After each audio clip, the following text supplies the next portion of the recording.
Oh, greetings, my relatives. This is Tony Gonzales, your host, and welcome to another program, Eagle and Condor. And today, March 1st, Sunday, and this show will also be broadcast again on Sunday, March the 16th. So be sure to tell your friends, and that's the way to get the word out, Moxon Trail and otherwise. And today, we also will have, and we do have in the studio, our good friend Lynn Foster. He's a spiritual advisor for Leonard Peltier. And also I have with me here Jesse Riddle. And Jesse is a local Bay Area resident. And both Lenny Foster and Jesse Riddle were at Alcatraz, or rather, excuse me, were at Wounded Knee. Maybe Lynn was at Alcatraz also back in '69, etc. But both were invited to talk about Wounded Knee 1973. And February 27th marked the anniversary of that 71-day siege where men and women of the American Indian Movement and others were holed up in the village at Wounded Knee. And we'll be talking to them about some of their experiences that they can share with us. But indeed, it was a historic occasion, not only, indeed, in the 20th century, and also that led up to Standing Rock. So we'll be talking about that. Meanwhile, just a quick reminder, there was a spiritual circle gathered at San Francisco Department of Justice on Thursday, February 27th, and the names of men and women that were killed after the surrender or the closing of the Wounded Knee in 73. After 71 days, what ensued from 73 to 76 was what is referred to as a reign of terror, and these men and women who were killed and died under suspicious circumstances on many occasions have not been investigated by the Department of Justice or the FBI. We'll be talking more about that. Also, you've been hearing in the news lately up in British Columbia, the Wet'suwet'en people just north of the Shuswap peoples. Indeed, that territory that I'm talking about, the Wet'suwet'en, is 700 miles above Vancouver, to give you an idea. And right now, in the dead of winter in many of these areas, the Wet'suwet'en peoples, the traditional hereditary chiefs, and the young people are the first line of defense way up there. Many have gotten arrested, and they have support throughout Canada. Bridges and railways and roads are being blockaded from British Columbia east all the way through Montreal, Ontario. So Mohawk people, Kahnawake, Kanesatake area, they're all in support of Shuswap out in British Columbia, trying to stop the construction of a gas pipeline that the government under Justin Trudeau want to advance across unceded territory. There are chiefs in that area who support the gas pipeline, but their jurisdiction and the reserve only is of the area that they represent. And the hereditary chiefs and young people, their line of defense is that territory beyond the reserve that is still unceded territory. We have to understand the history of Canada altogether, but Canada became independent as early as 1982 when the British government relinquished their rights to all that territory and in essence pulled out. So we'll keep an eye on the Wet'suwet'en peoples and supporting them in solidarity. My relatives here, as I said, we have Lynn Foster of the Great Diné Nation, and we also have Jesse Riddle that will talk to us. I've invited to talk about their experience at Wounded Knee during the 71-day siege.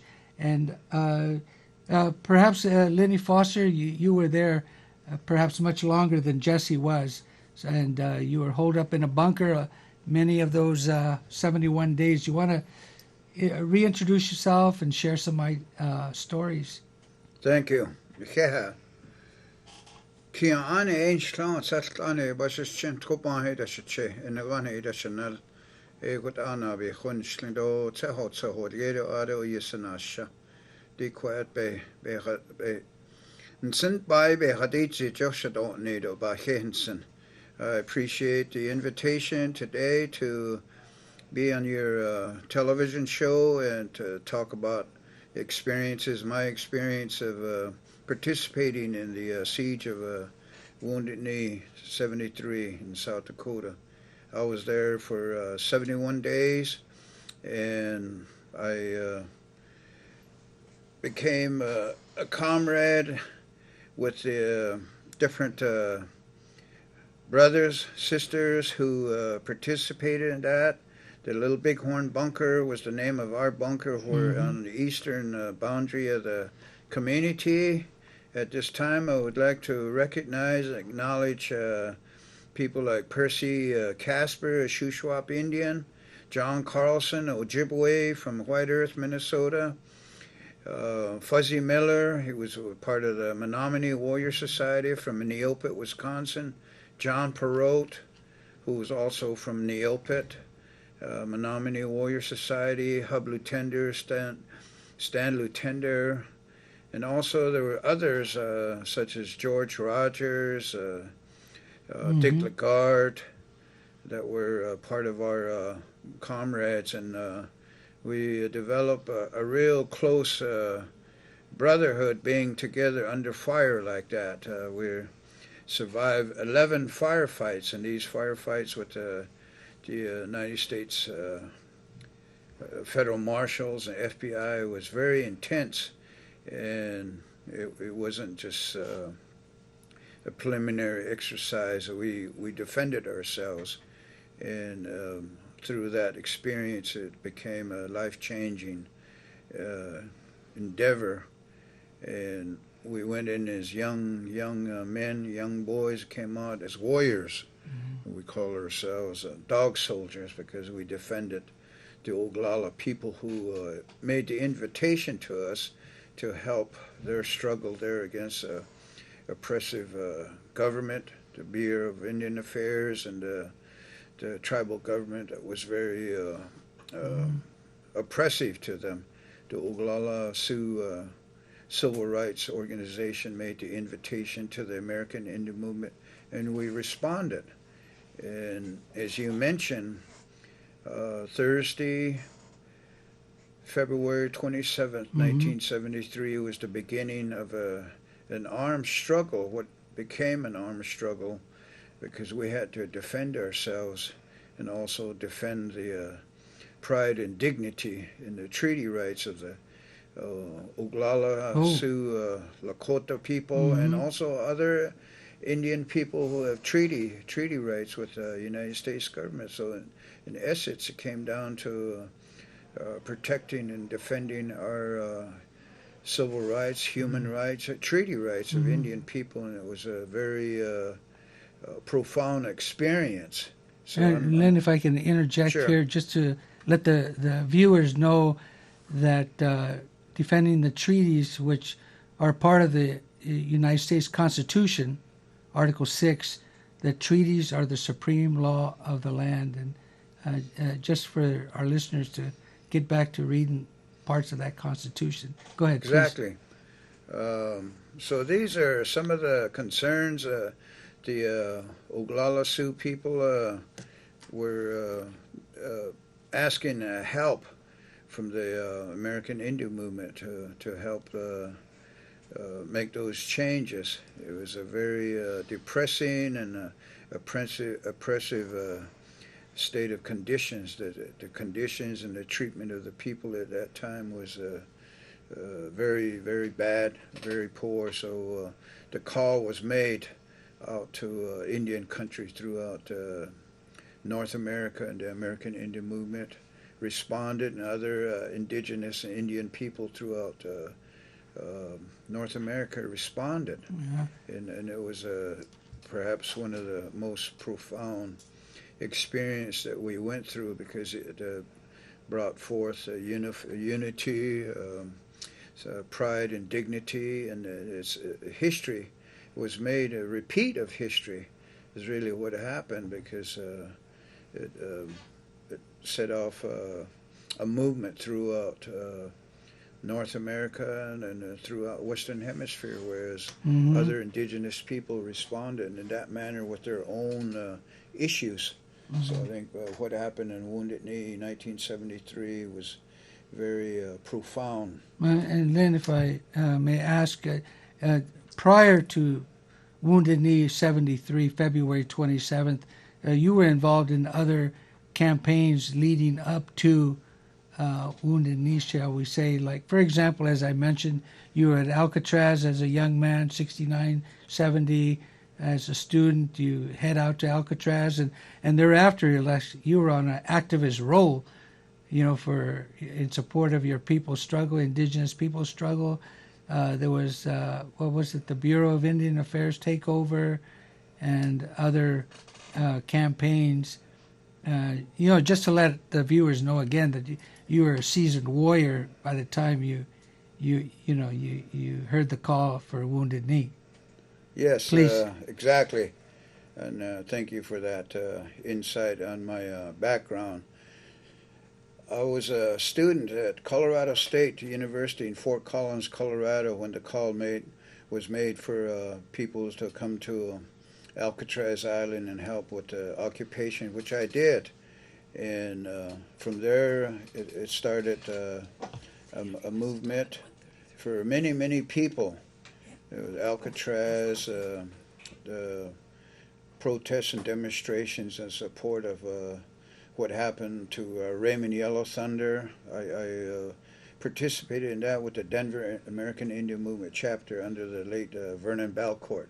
And I also participated in the Trail of Broken Treaties caravan, which resulted in the takeover of the Bureau of Indian Affairs building in Washington, D.C., and again, the American Indian Movement were the primary organization and movement that responded and made the United States government respond to requests that were made through the 20-point solution paper, which was developed as a result of all the different tribes, Indian nations coming together and develop a position paper based on issues and concerns of different Indian nations in this country. You got to remember that our Indian people were very downtrodden.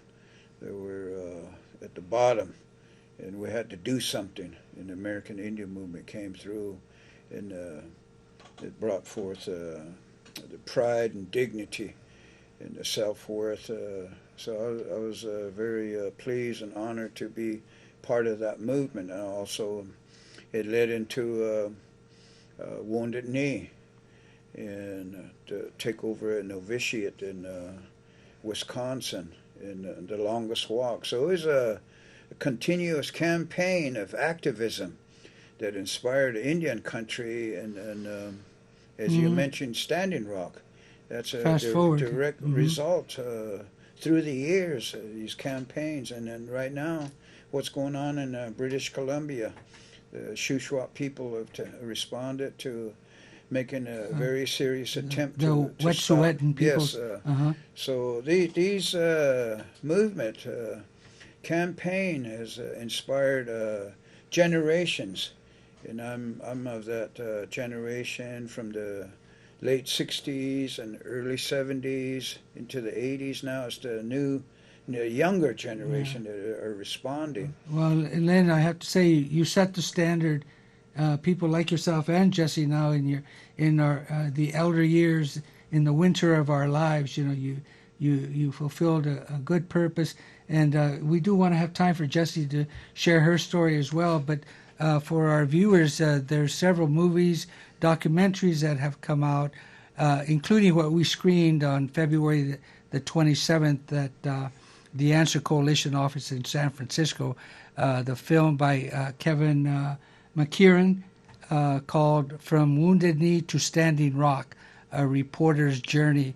And of course, there's also the film by Charlie Aberesk, Tattoo on My Heart, and a very notable filmmaker, Sal Landau, had made The Road to Wounded Knee. So these are films that you should look at, try to get a hold of.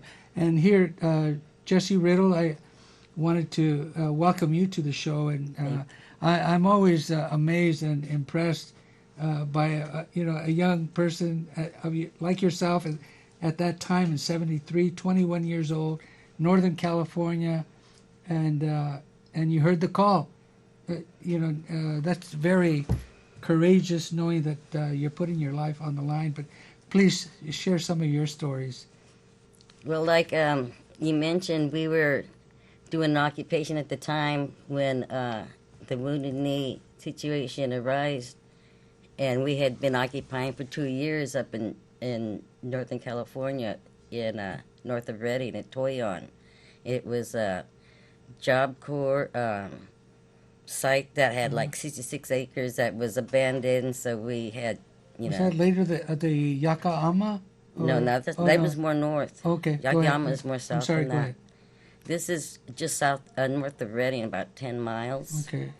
And it was a Job Corps site with administration buildings and, tennis courts and, gym, basketball gym, and, a lot of acreage. And the Wintu tribe had taken over that place, and we were there occupying for 2 years, Indian tribes, when the call came from the Wounded Knee. And the people that came with us are the ones that came up from Alcatraz at the beginning of that Toyon occupation, and those are the ones that I met that came down from Washington. The couple of them, Cecilia and Herb, Tyrone Simmons and Cecilia Pepion. So you had a couple carloads. So we had one car. They had occupied with us. They went north to Washington, and they came back about a year and a half later, and this had been going on. But we had a community in Toyon. We had a couple of hundred people there. We had a preschool and everything going on there. It was a good little community, and we were struggling to keep that land. But when this call came that we had a chance to go over there to Wounded Knee, it was going to be an experience that I had, I've never had before, so I definitely wanted to do it, and I had the time. But we only had a week, so that was our plan. We were going to go do what we can for a week, give them our support, and come back. Sure. That's what the cause what we were going for, but it didn't turn out that way, because when we got there, long story short, the sheriffs of that little community got a hold of our car and destroyed it, and it was a car that only had one car payment, so I don't know what happened after that. But, we had Art and Herb took off, and we sat there waiting for them, and they said, come, go this direction in an hour if we don't show up. So in that time, the sheriff showed up, and I saw him through my binoculars, and they saw me. So we had a chance to run. So instead of running away, which they thought we did, we ran across and sat underneath leaves in a ravine and covered up with leaves. And we sat there for hours while they destroyed that car. But they didn't bother to come and look at us. That was really strange. That, we were less than 30 feet from them for hours. So anyway, it took us that night and the next night to finally get into Wounded Knee. And it was the sound of the drum that we heard from distance that brought us towards it. Did someone guide you or lead you into the village, into Wounded Knee, or? Well, it was just because it was surrounded by law enforcement. That first night when we ended up military, we woke up, snow was all over us, and we were on top of the hill, and we were as high as the APC carriers, and we could see them right there, and they didn't see us evidently. But anyway, that's when we went all the way down to the creek bed, and we walked and walked and walked, and we got underneath the trees, and we sat there until dusk again, and that's when we took off walking again. So that's when we took off. We were going underneath the roads and stuff. And Alvin took off a little bit earlier, and he just said, stay here, because, he was going to go check out some stuff. Because that car had driven over the ramp, and we were hiding behind it, and we didn't know who it was. We just knew the height. And there were a bunch of people talking, so I guess it probably took the hint that maybe it was, just tribal people. So he took off for about maybe a half hour or so and came back and said, come on, we found it. So it was that drum that we heard that he went to that direction, and, he yelled at him and said, we're coming in. And the first thing they said was, where are you from? He said, California. So they brought us in, and it was right after, I guess they were having ceremonies when everybody had their face with the war paint on. Yeah. It was right during that time. Everybody was in that church, in the Catholic church on the hill. And we didn't stay there that night. We went down to that round church that was at quite a ways on the other side. And the next night, when we kind of figured out what we were going to do and what we were going to help out, that night is when they started shooting on us. And that's when we started running from that church, and we made it up to the Catholic church. And we were going in through the ravines and fences and mud and everything. We were just running, and those bullets were just coming all over us. It was pretty intense right off the top. But we went through ceremonies. I received medicine from Crow Dog, and we went through that Uwipi, and I never experienced any of that before, so it was quite eye-opening for me to see all that, and to be amongst the people. The women that I worked with were so strong, incredibly strong. It was amazing. Well, and Jesse, thank you. And as Lenny mentioned, having gone there to honor the treaties, in particular the 1868 Fort Laramie Treaty, which still stands, and for our viewers to know more about Wounded Knee Village, there was a massacre there in 1890, December 26th, I believe it was. I met their ancestors. They said, this is my great-great-grandmother. They pushed the trees like that, the weeds, and they were showing me. Those people that were there I was with. Gravesite. Yeah, that big, tall statue. They were showing me their names. So here it is, like almost 100 years later, that the people are taking a gallant stand there. But from the 1890 massacre at Wounded Knee in that village in South Dakota in Pine Ridge, the United States government issued, I think it's estimated, about 38 Medal of Honor to the soldiers of the 7th Cavalry. And to this day, there's people and Indian people in South Dakota also who are calling on the United States government to have those Medal of Honors returned or rescinded. There was no honor in that massacre, my relatives. So I just wanted to mention that to you. We always have to look into the history of some of the issues and items that we're talking about, such as today and Wounded Knee of 73, the significance of the that. Many massacres all across the native land. All across the country. And Lynn, do you have any, we have a few minutes left if you want to share another thought or idea, or we can talk fast forward. Your spiritual advisor for Leonard Peltier.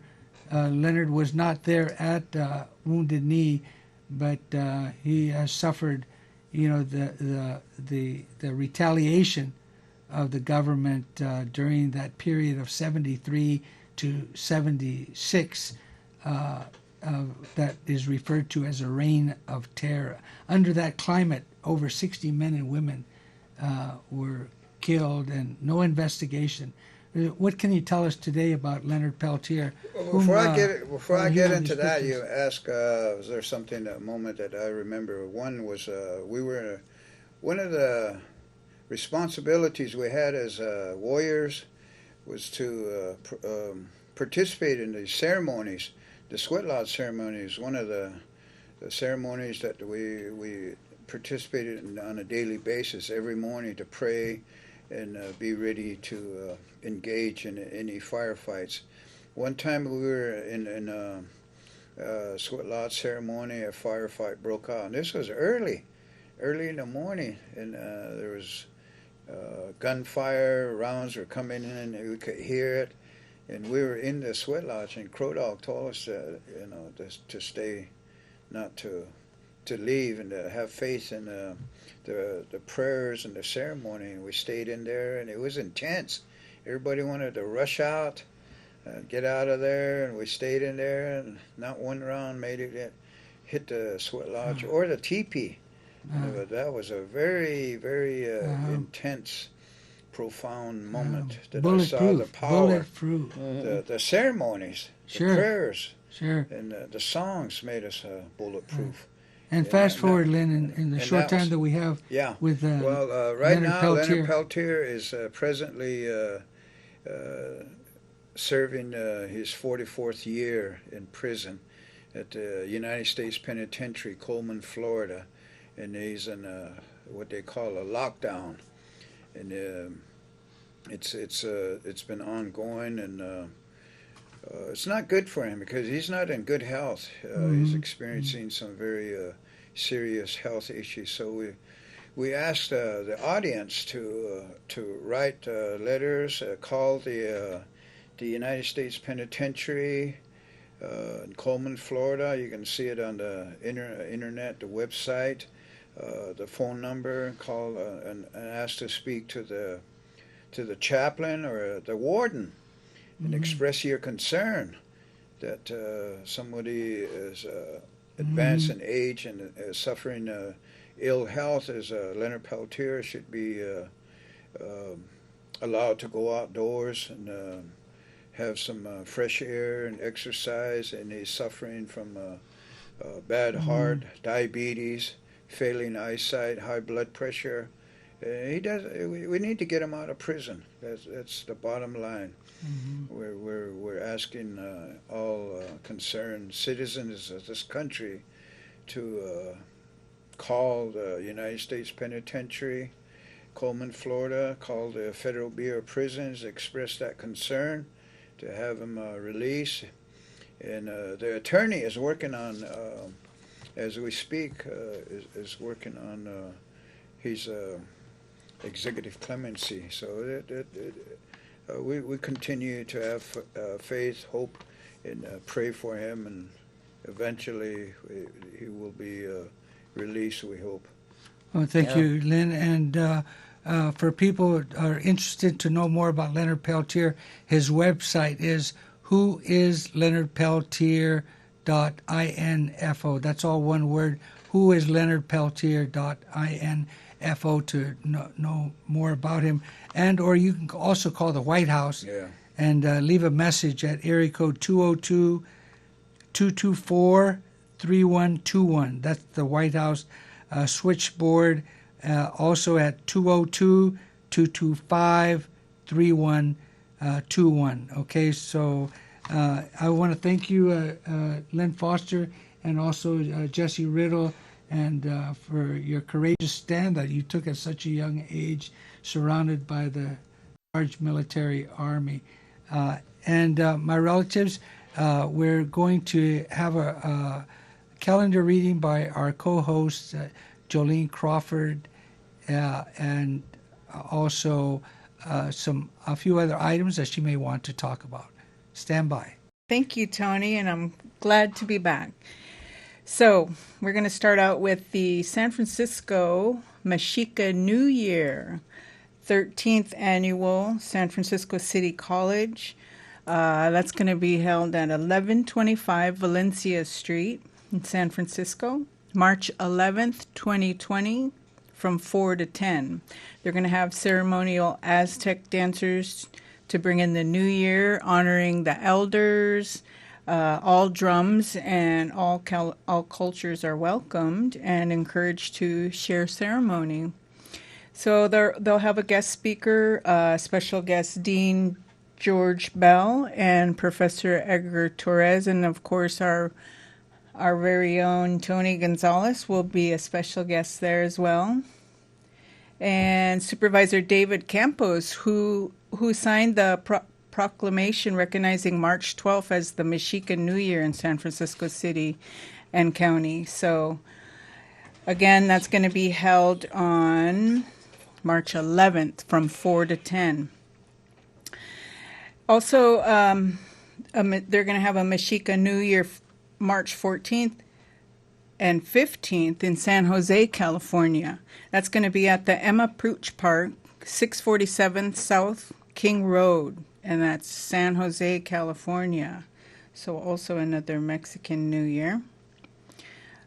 Mexica New Year, right? Mexica. Mexica, yes.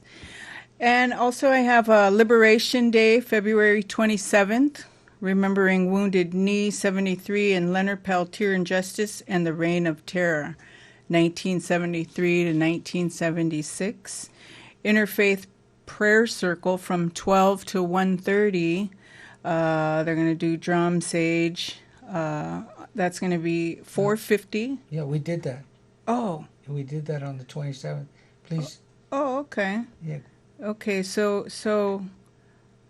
also I wanted to announce the Boys with Braids is going to be coming to San Francisco, and that's on March 7th, and they're going to hold that at the Friendship House, and they're serving Intertribal Friendship House? Friendship House on 56 Julian Avenue. Oh, okay. Yes, that is. I'm sorry. Okay. So they're going to be serving a continental breakfast from 8 to 9. There'll also be lunch and dinner provided. They have guest speakers, Diami Thomas, who will be the motivational speaker for that. Also, Fred and Lena Avila will be speaking on anti-bullying. They cover addiction, stereotyping, suicide prevention, bullying workshops, traditional teaching, sacredness of the hair workshops. And if you need any more information, you can contact Mike Duncan at ndninc@gmail.com. And I just wanted to say that I had the opportunity of going to this workshop over in Tuolumne, and it was great. It's good for the young kids. Also, there were women, young girls and boys there, and I thought it was really great to help speak and to the young people and just help, to motivate them. And so I just, I really think that's going to be a great convention there. So, and I guess that's it. That's all I have for now. Okay. So back to Tony. Thank you very much, Jolene. And we hope to have Jolene here on our program regularly, the second and the fourth Sundays that we broadcast. As I said, March 1 and on March 16th as well, and on through. And my relatives, some important projects coming on for 2020. Be sure you register to vote. It's very important on the 2020 registration, both this March 3rd, I believe, in San Francisco, and also again in November. So be sure you register to vote. And also you can go to California Native Vote. And that's calnativevote.org for the Indian, Native American Indian community. Need some help. Be sure you go to that website at calnativevote.org. Also, very important, the U.S. Census 2020, every 10 years. The last one was in 2010. So very important. Just let me tell you a little bit about the importance of everyone being counted, okay? And American Indians and Alaskan Natives had the highest undercount of any group in the 2010 census. Undercount. And that translates, our communities lost over $3,000 per year for every person that was not counted. So that gives you an idea how important it is to be counted, okay? And that personal and household information given to the Census Bureau is protected by law, never shared with anyone, including the county or the state, the IRS, law enforcement, or your tribe. So remove all that suspicion from you. And my relatives also, the credits to the information we are providing you, including the census and the Cal Native Vote Project and the Wet'suwet'ens that we mentioned, and the calendar readings by the Contemporary Arts will be also on the credits at the end of the show.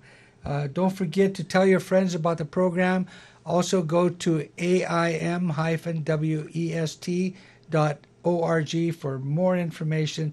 And the video that we are going to see is about Leonard Peltier, and it's by a good friend of ours, Klaus Biegert, and the film is I Am the Indian Voice, and that is with Leonard Peltier. That's it, my relatives. Thank you for tuning in. Let your friends know, and we'll see you again, Eagle and Condor. I am the Indian voice. Listen to me.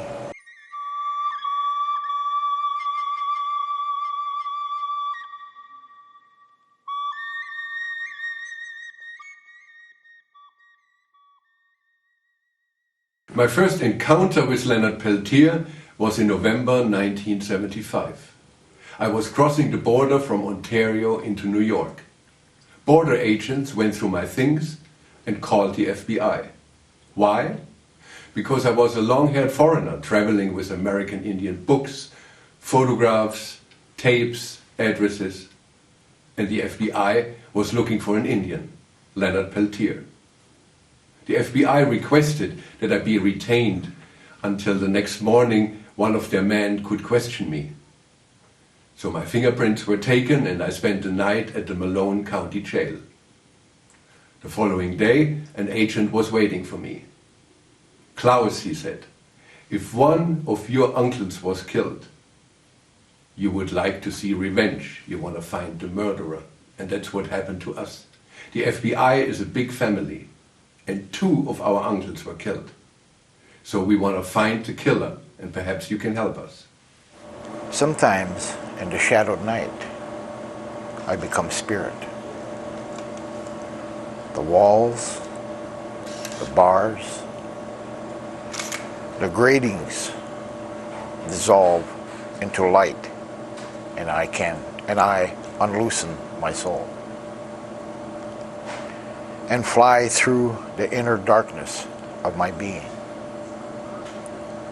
I become transparent, a bright shadow,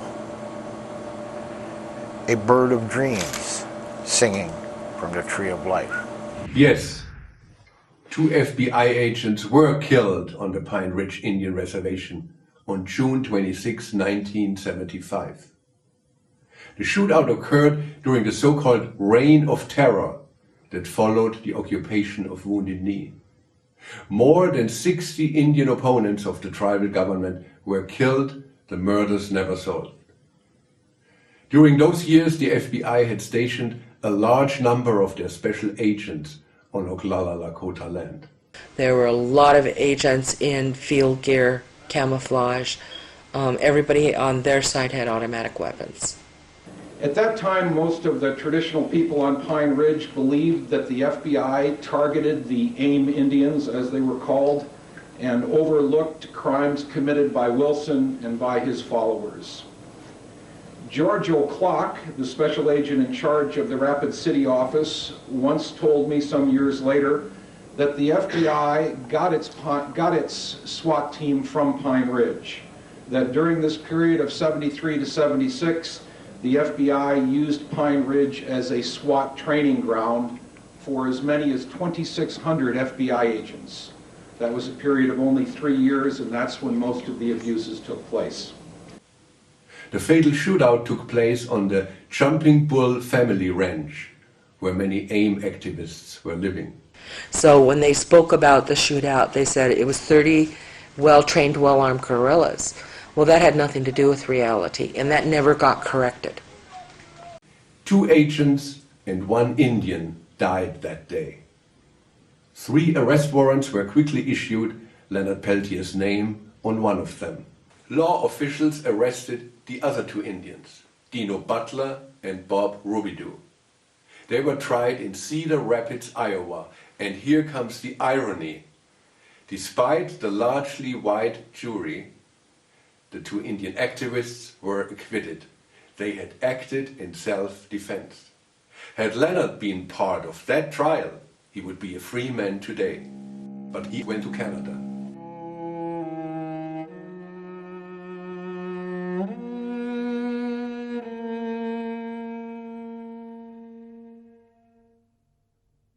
I was working with some people from Kamloops, British Columbia, and we had they had gathered a number of items to donate to a small boys camp, clothing and food products and stuff like that.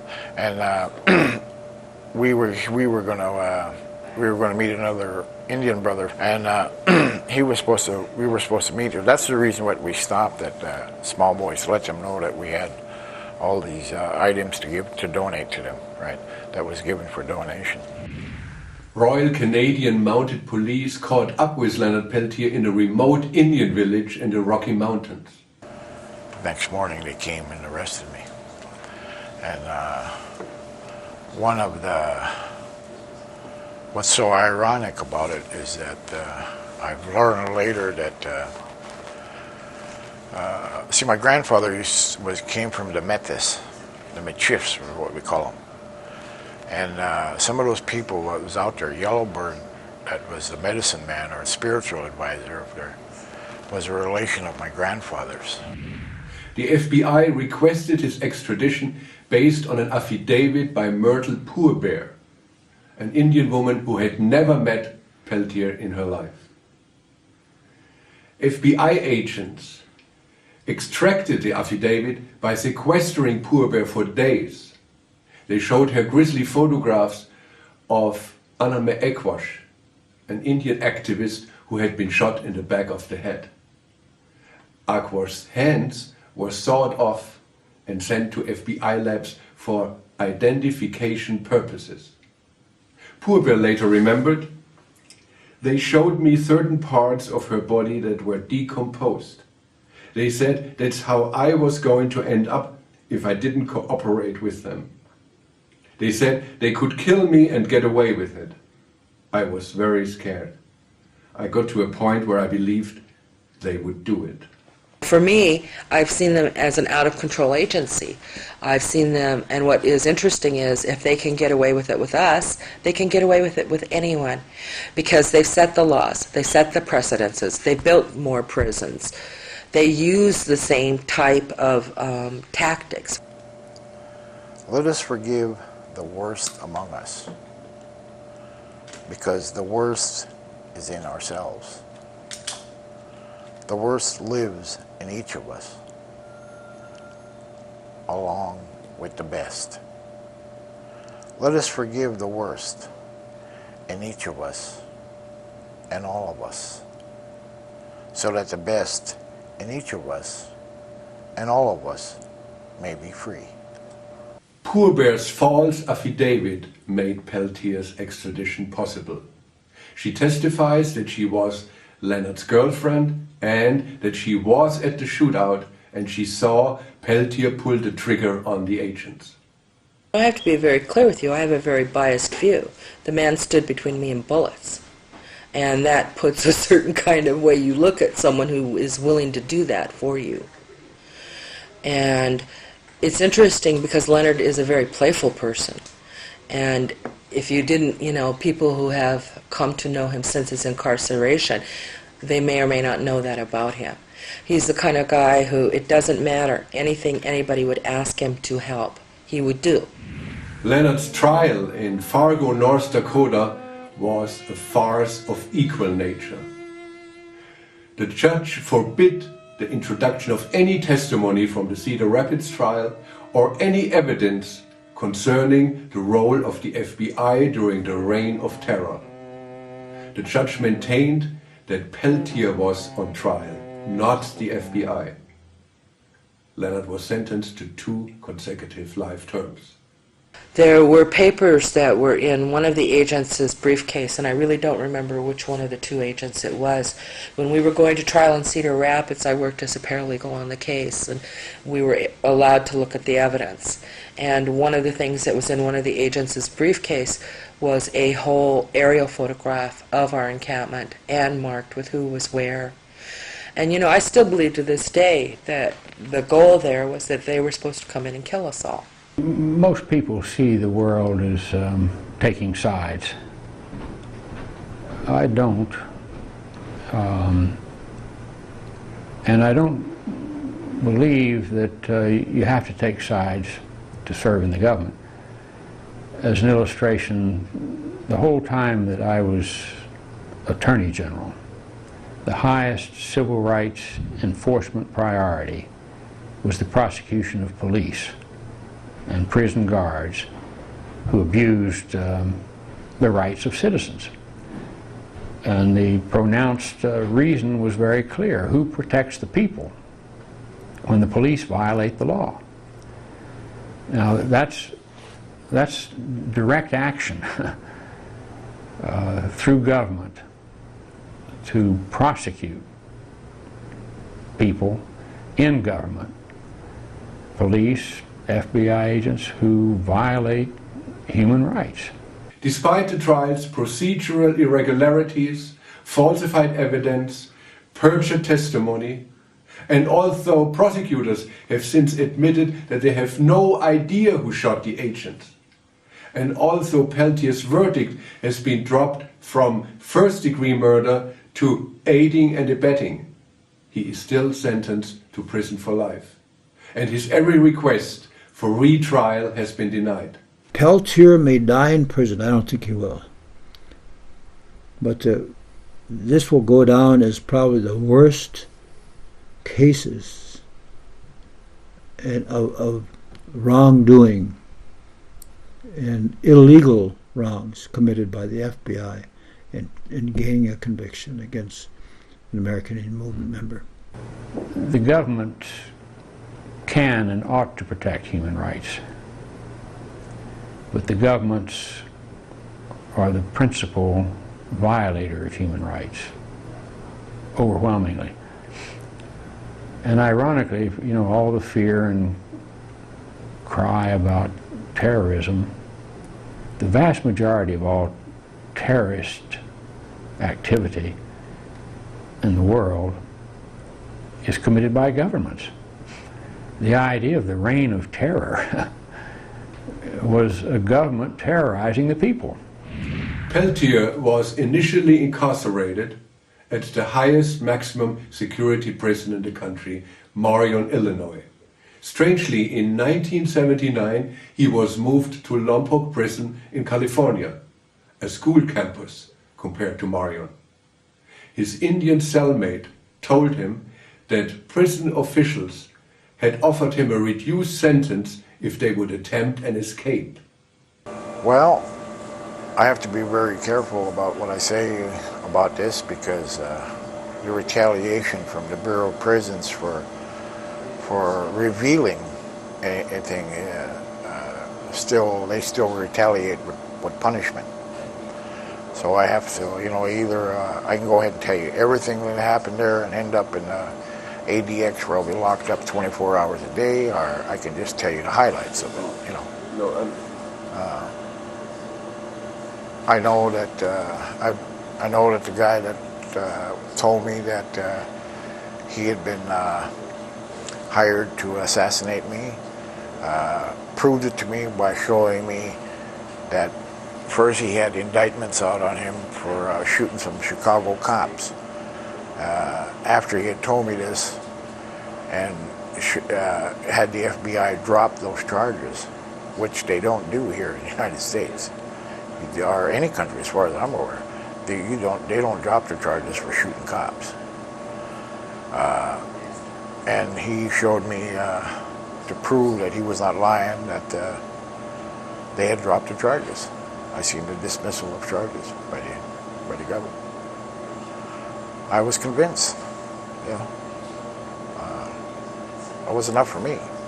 The reason for his change of prison now became clear to Leonard. They wanted to shoot him escaping. He had nothing to lose, so he took the risk. Guns fired, but killed his cellmate. Leonard escaped and remained on the loose for 6 days. A farmer discovered him in a melon field and called the sheriff's office. Alerting the FBI from his car, the sheriff drove to the field, found Leonard and arrested him. An agent of the FBI arrived with a drawn gun. They had me laying on the ground. This deputy sheriff, young deputy sheriff, had me laying on the ground, was sitting on me and handcuffing my hands behind. And he was shaking, he was scared. And the FBI agent laid right down in front of me, put that AR-15 right, a foot from my face. And I looked in his eyes and he said, "You killed my friends." He says, "Now I'm going to kill you." There will be no shots fired in my presence, the sheriff said. If the FBI had beaten the sheriff to the scene, Leonard would be a dead man today. He said, "No, I'm not going to be part of no killings." I changed my mind. And the FBI agent looked up at him, anger, disgust. So this sheriff saved your life at that point? Yeah. Of course, he got up on the stand when we went to trial for the escape and denied it, but him and I know what happened. I'm grateful to him. Leonard Peltier's spirit remains unbroken. He learned to paint, and the sale of his pictures pays his legal fees. And he is a writer. In September 2000, when Dick Bancroft and I visited him, he gave us a poetry reading. I am everyone who ever died without a voice, or a prayer, or a hope, or a chance. Everyone who ever suffered for being an Indian, for being human, for being indigenous, for being free, for being other, for being committed. I am every one of them. Every single one. Yes, even you. I am every one. When you go through the various checkpoints within the prisons, from Marion to Springfield to Leavenworth, Marion really being ominous, you are depressed because of all the clanging of the bars and the procedures that the jailers put you through. And then we get into the waiting room and Leonard walks in. One time he walked in, he was handcuffed, but the other times he's been not chained or handcuffed. You got fancy shoes. Oh, they're about 20 years old. Oh, he had them on last time he had them on. They're wearing out, man. Don't let me get on new ones. His warmth and genuine happiness to see people from the outside that were his friends. Bear in mind that we were not friends of his before he was locked up. We became friends through telephone conversations in the early days and then with these visits. But each time he left us with this marvelous feeling of warmth and caring and love and concern for the welfare of not only his people on the outside, but all of us. And when we left, we were invigorated and we walked out with our heads up. And it was the first time that I'd ever had somebody behind bars give me a lift. We are not separate beings, you and I. We are different strands of the same being. You are me, and I am you. And we are they, and they are us. This is how we're meant to be. Each of us one, each of us all. You reach out across the void of otherness to me, and you touch your own soul. The American Indian Religious Freedom Act guarantees Leonard the right to be visited by a medicine man and to take part in sacred sweat lodge ceremonies. You know, we have 4 rounds of ceremony, prayers and songs, and when we come out, we believe that have been purified. We come out anew and we start our life anew every time we come out of the sweat lodge. In the darkness of a sweat lodge, his spirit is able to fly. But in 2000, law officials manipulated prison circumstances to cheat Peltier of his sweat lodge privileges. This adds to the many tortures Leonard must endure. So other people just use it as a sauna, you mean? Yeah. Or anything. Right. You know, and the thing is, if they go in there and violate some rules seriously, they'll take the sweat lodge out completely, and they know this is going to happen with different people, and it's their way of taking the sweat lodge away from us. This is a tragedy of not having a sweat lodge in one's life. This is a tragedy that is suffered in total darkness. The spirit slowly dying. Sweat lodge is important to every one of us that live on this earth, and especially to the Lakota people, and especially to people who have been in jail, incarcerated for a long, long time.